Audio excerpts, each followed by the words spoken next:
Bonjour à tous, aujourd'hui on va parler de mix énergétique. Est-ce que vous connaissez la particularité de la Suisse en termes de mix énergétique?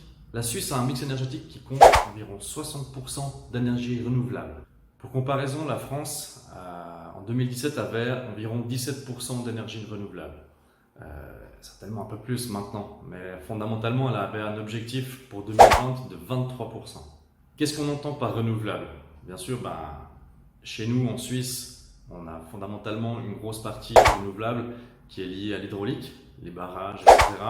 On a une partie qui est éolien, une partie qui est solaire.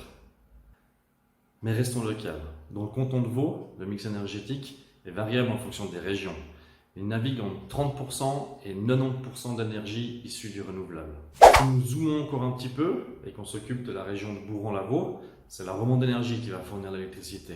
En 2019, on avait à peu près 79% de l'énergie qui était issue de l'hydraulique et 2% issue du solaire. 6% en courant au bénéfice d'encouragement et presque 12% en nucléaire. Donc un bilan, somme toute, assez intéressant pour notre région. Vous vous demandez peut-être qu'est-ce que c'est que le courant au bénéfice d'encouragement. J'avoue que moi je ne connaissais pas ce terme au début, alors du coup j'ai été voir et j'ai dû imprimer ce que ça voulait dire parce que c'est un petit peu compliqué. Mise en place en 2009, la rétribution à prix coûtant est un programme fédéral visant à encourager la production d'énergie renouvelable. C'est un fonds commun qui est financé directement par les consommateurs qui paie une taxe sur chaque kilowattheure qui va être consommé. L'argent récolté est ensuite redistribué aux producteurs d'énergie renouvelable pour le reste de l'énergie réinjectée dans le réseau, un tarif préférentiel. À prix coûtant en fait.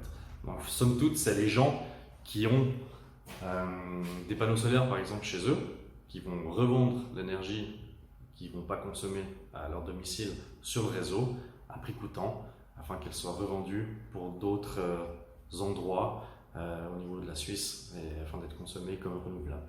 Ainsi, nous pouvons faire un parallèle entre la consommation et l'efficience d'une voiture électrique en Suisse. Si on prend notre mix électrique, on peut dire que la voiture électrique est la plus écologique pour la Suisse en rapport à des voitures à essence, au diesel ou même au gaz. Car malgré une pollution lors de sa fabrication, elle rattrape son bilan carbone au cours de son utilisation. Selon une étude du TCS, en Suisse, une voiture électrique atteint un bilan carbone neutre au bout de 3 ans ou 40 000 km d'utilisation. Tandis qu'en Allemagne, par exemple, où ils ont un mix énergétique qui est moins bon à cause du charbon, on serait plutôt de l'ordre de 140 000 km pour arriver à un bilan carbone neutre. Bien entendu, il faut penser à quelque chose, c'est que plus la batterie de la voiture est grande, plus elle aura d'impact. Il est clair qu'on ne peut pas faire une généralité de la pollution de la voiture électrique au niveau européen ou mondial.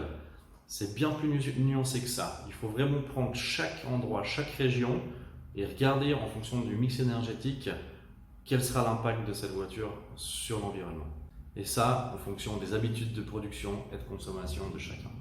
On a aussi la solution d'être le plus indépendant possible en termes de consommation électrique pour sa voiture.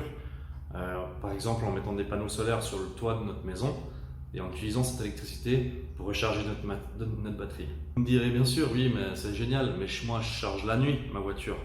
Donc l'électricité la nuit, j'en produis pas. Effectivement, il faudrait pouvoir les stocker. Et sachez que c'est réalisable. Actuellement c'est encore un petit peu coûteux. Mais d'ici quelques années, ça va se démocratiser. Et puis, ça va donner aussi une piste pour le recyclage des batteries. Une batterie d'une voiture qui est considérée comme plus utilisable pour un véhicule électrique, elle n'est jamais défectueuse à 100%. Ce sera plutôt aux alentours des 70% qu'elle va être considérée comme inutilisable pour la motricité. Donc cette batterie, on va pouvoir la réutiliser et puis la mettre comme accumulateur dans la maison pour stocker l'énergie qu'on va produire la journée et la redistribuer la nuit. Ainsi, les batteries des voitures trouveront une seconde vie dans vos garages. Mais je ne vous dis pas plus sur le recyclage des batteries parce que ça fera certainement partie d'un sujet d'une prochaine vidéo. Mais avant cela, il me tarde de participer à l'avant-première d'un documentaire qui s'appelle À Contresens, qui est un documentaire qui traite, on va pas dire de la problématique de la voiture électrique, mais je dirais de la voiture électrique en général, de sa production à sa consommation. Et c'est un documentaire qui a été réalisé avec des chercheurs de l'EPFL. Ça va peut-être m'apporter une autre perspective et je me ferai un plaisir de la partager avec vous dans une prochaine vidéo.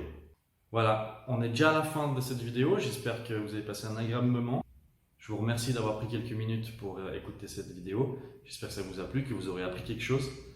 Et on se retrouvera pour une autre vidéo sur les véhicules électriques. À bientôt!